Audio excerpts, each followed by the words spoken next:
السنة مثل سفينة نوح، من ركبها نجا ومن تركها غرق.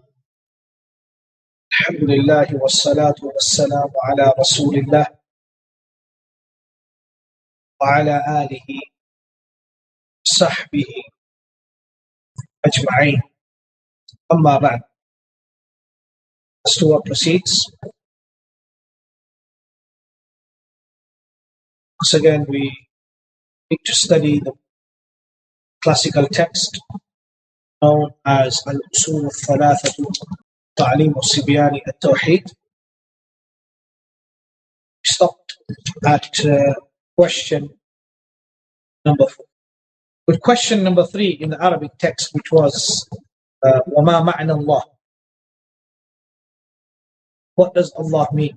Did I explain the issue of domesticating and foreignizing the beautiful name Allah from amongst the beautiful names of our Creator? So that means the next question that we are on is, so if it is said to you, how did you come to know your Lord? Now, some the ayat of question number 3. Now, this is where we are. Inna rabbakum Allahu alladhi, the first ayah which has been mentioned in this text. We're going to come to that now. Is everybody clear with regards to domestication and foreignizing beautiful name law? Or what is the correct position with regards to this? And the question is, can the beautiful name or the greatest name of our Creator, Allah, be translated into any other language? We discuss this issue in detail. The manhaj of al-Sunnah wal Jama'ah, ashab al-Hadith, in terms of establishing the existence or the wujud of Allah subhanahu wa ta'ala, fundamentally is by His Ayat and His makhluqat.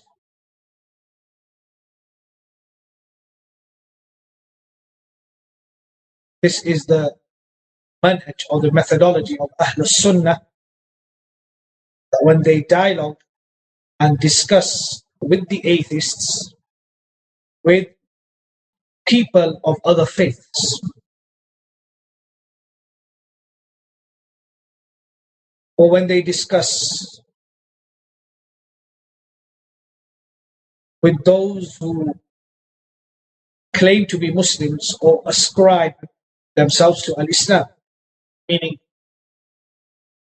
people of deviated sects, we establish the Tawheed of Allah subhanahu wa ta'ala by presenting argument, firstly directly derived from the Quran, where we focus on two things: the Ayat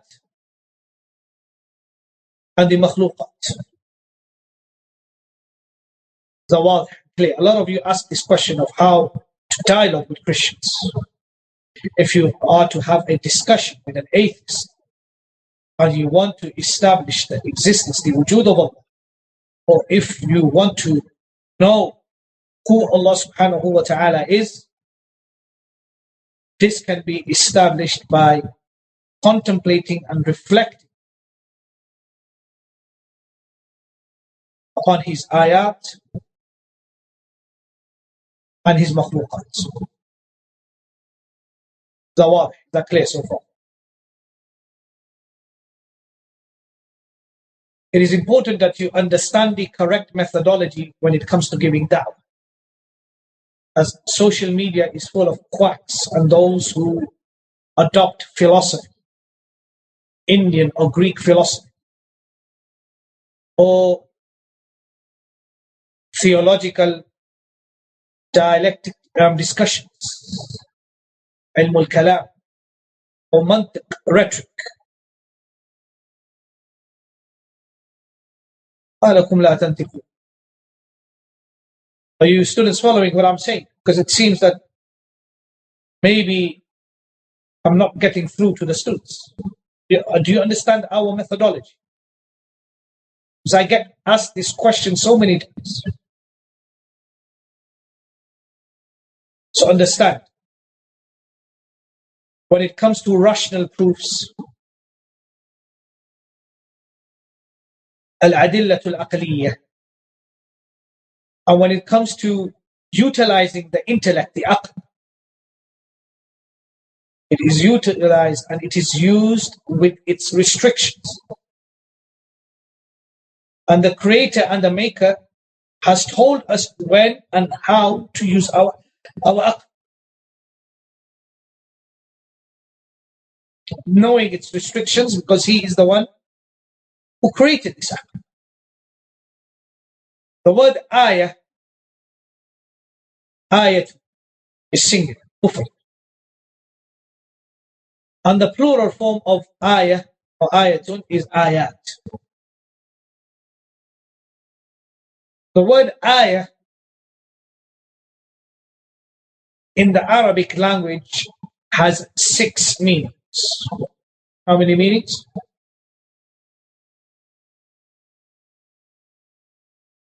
The first is al-mu'jizah, which is translated as a miracle. The second is al-alam, a landmark or a sign.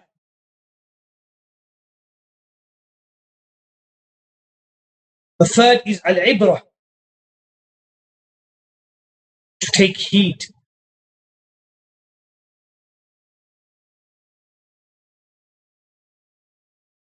The fourth is al-amru al-ajib,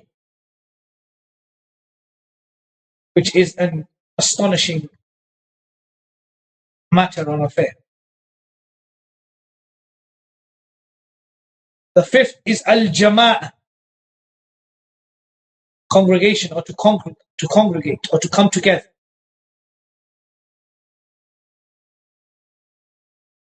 The sixth is al-burhan wa-dalil,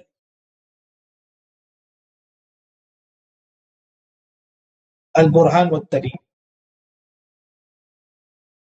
which is translated into the English language as proof and evidence. Is that clear? The 6 meanings of the word ayah in the Arabic language. If you jot down all the 6 meanings of al-ayah lughatan in the Arabic language.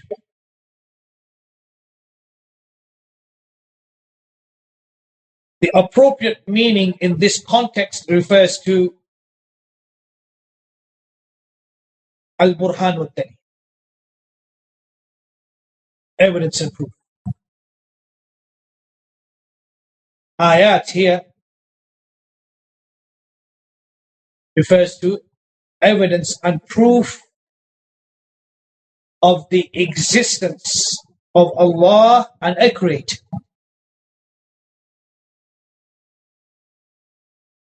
May also refer to an alam, a sign or a land, which indicates, and an inference can be made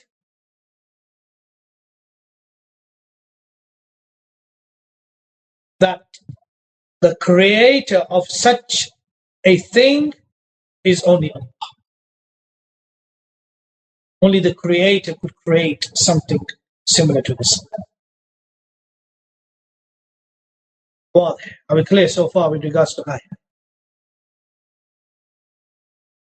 Ayah is called al-Jama'ah due to it being composed together, compounded, brought together. Letters become words, and words become sentences. Sentences together become sections. Sections together become surah. This is why they are called ayah. You understand now? All come together. Sometimes the ayah that comes before it and after it is linked. Sometimes the ayah is separated and has no connection. That's why one of the meanings of ayah is jama'ah. Well, from what I have mentioned so far. Just opening up further.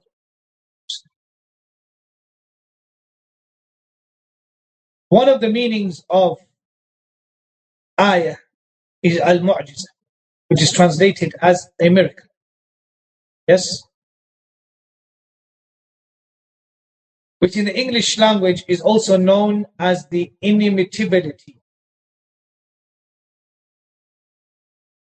Al-Ijaz.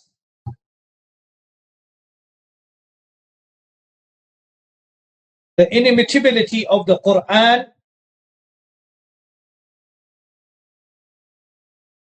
meaning that somebody to produce something similar, not equal, something similar to the Quran is impossible.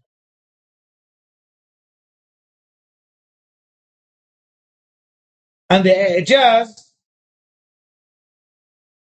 is in its lexis, structure, and semantics. 3 areas of how the Quran has been constructed. That nobody can produce anything similar to the Quran when it comes to its lexis, structure, and semantics of the Quran. 3 areas.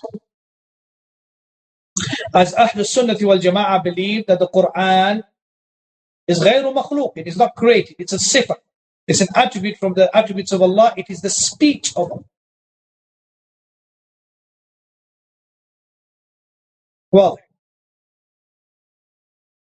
so every single ayah or words that have been composed and put together as sentences outstand and signify its miraculous nature. That's why it's called al-Mu'jizah. Well, then I'm giving you the relevancy with regards to its technical meaning and its linguistic. So the Quran is a mu'jizah in the 3 areas that I mentioned. Nothing similar to it can be produced, let alone something being equivalent.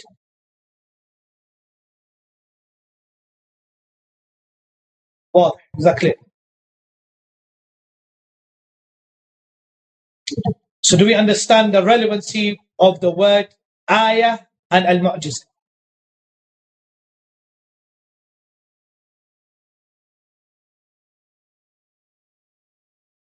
The second is al-alam, the signpost, the landmark. It is a landmark or a signpost which indicates the truthfulness of what the Prophet ﷺ came to. There is no crookedness that can be found within it. There is no contradiction that can be found within it. There is no falsehood that can be found within it. From the beginning till the end, it is the truth and only the truth. So it's a sign. And land sign. That's why it's called alam. Every single ayah signifies. entities. Again, when I use the word ayah here, I mean every single section that is being divided. The word ayah is called Ibra, someone who takes heed, is because every time you recite the Quran and you recite the ayat, you take heed. You start to fear.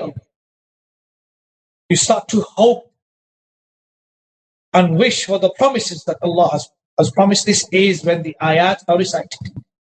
That's why it is called, ayah is known also as an ibra. The reason why it is called al-amru al-ajib, an astonishing affair or matter, is due to it being due to its ijaz, being the speech of Allah.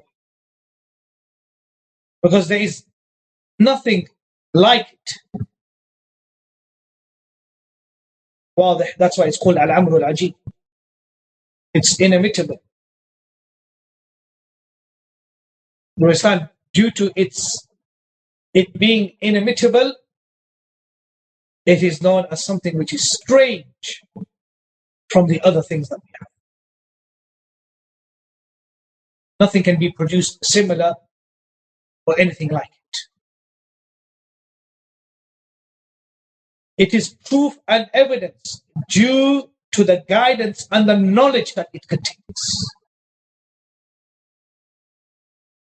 It is proof and evidence due to the power, the knowledge and the wisdom of Allah that it contains. And is proof and evidence which testifies to the truthfulness of the prophethood of Muhammad Rasulullah sallallahu alaihi wasallam and the message that he came. How do we differentiate between al-mu'jiza and al-amr al-ajib? Al-mu'jiza is deflection.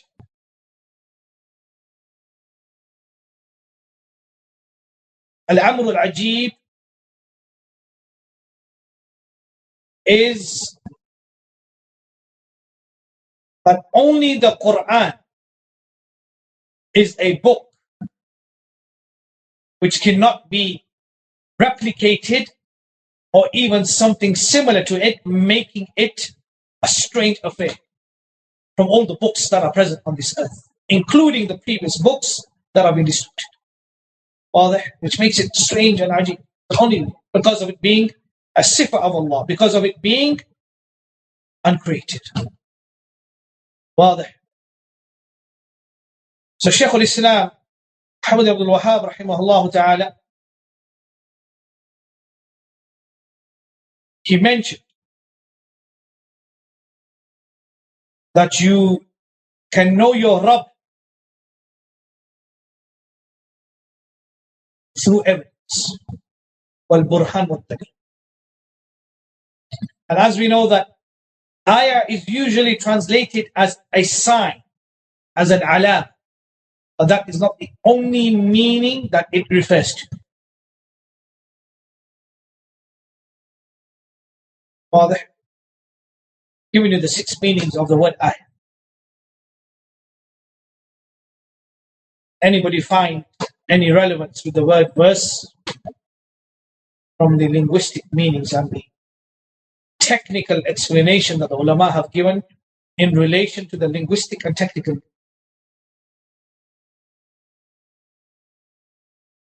So from the evidence that we can find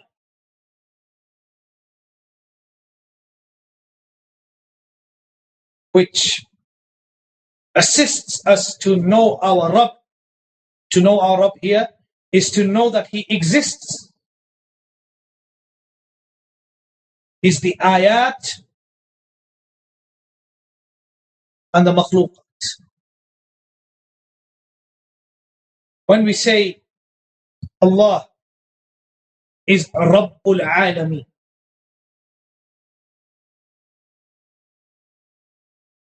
Alameen includes everything that has been created by Allah and that is part of His creation. So everything that Allah has created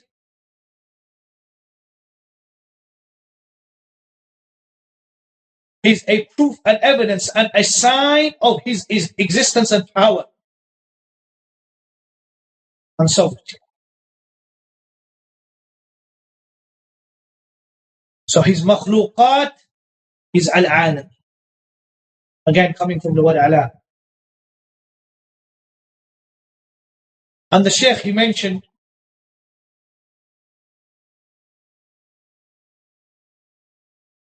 from his ayat, he mentioned 4 things. Al-laylu wal-naharu wal-shamsu wal-qamar.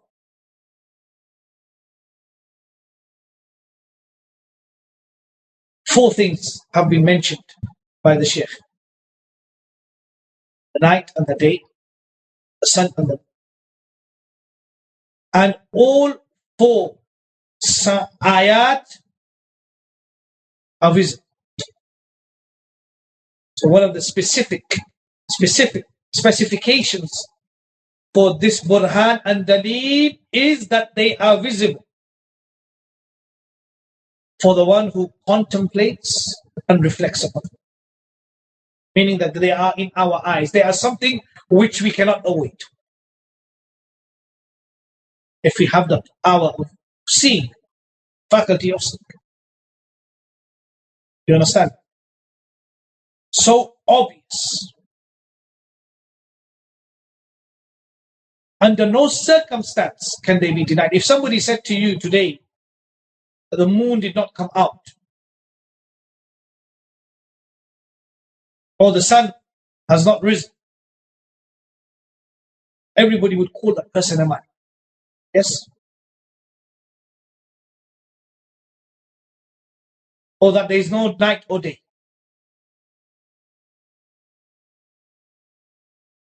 The 4 ayat that have been mentioned have a specific quality that their rotation and their functioning is always accurate. Night comes and then is followed by the day. Sun rises and then it sets and then the moon comes. Moon is out, right? And then during the morning the sun rises and then it sets. So these are tangible ayat. You don't need to be schooled or educated. They are ayat for the young and the old, for the illiterate and the literate.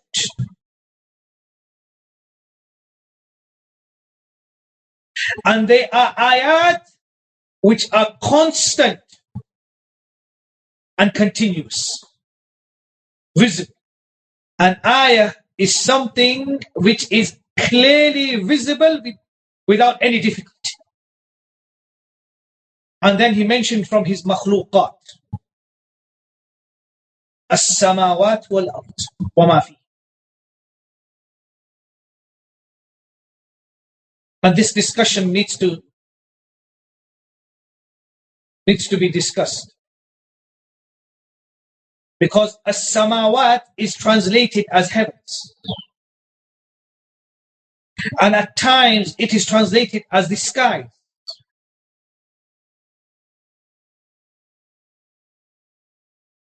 Are the samawat and jannat identical, exactly the same, or are they 2 different entities?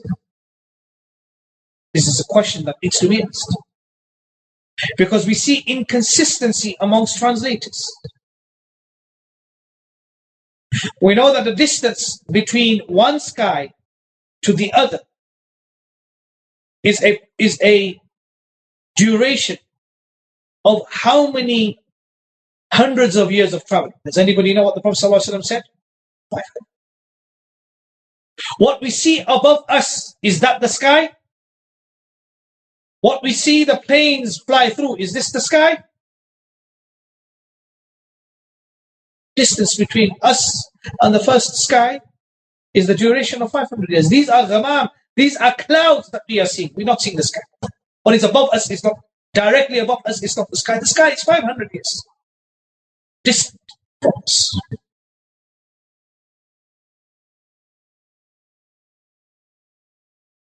Yes, based upon the hadith of Muhammad Rasulullah sallallahu alayhi wa sallam. So what is the correct translation of as-samawat? Sama'un being its singular form and samawat being its plural. As-samawatu sab.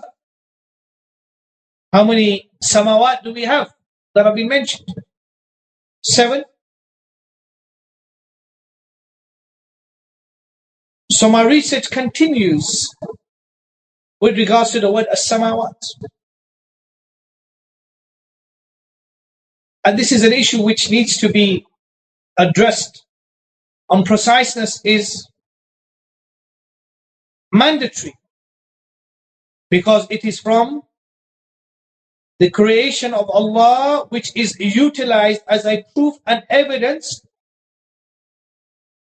that it is from amongst the creation which necessitates a creator along, which also necessitates his existence. So as-samawat for me has been foreignized and has been left as as-samawat until I conclude my research.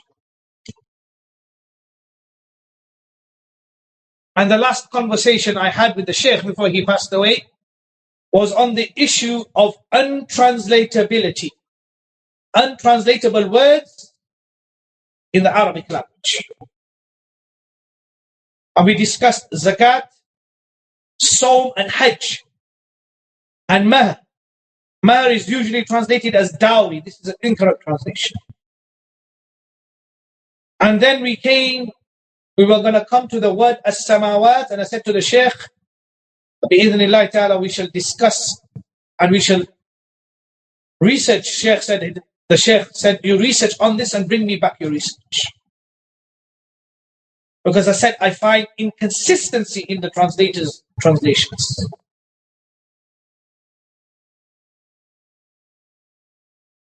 And I asked, and that which is known in the Arabic language is that two different words cannot be totally similar to one another. There is no such thing as pure synonyms in the Arabic language. Just for evidence, we have dalil, burhan, bayyinah, hujjah, and ayah. And for the English language, you would use for all of them evidence, which is injustice or proof. Because in terms of the credibility of your evidence, there is dalil is of a less status in comparison to burhan. Al-Sunnah is understanding what I'm saying. So the Shaykh, he mentioned, so I want you to do research for your students till our next meeting with regards to samawat and jannat. And bring me your research for the next lesson to see what you have as a talibul ilm or as a taliba research with regards to this. So the Shaykh used or made an inference with Surah Al-A'raf, ayah number 54, where he said, Allah says, Inna Rabbakum, indeed your Rabb is Allah. So the Rabb is Allah and Allah is the Rabb.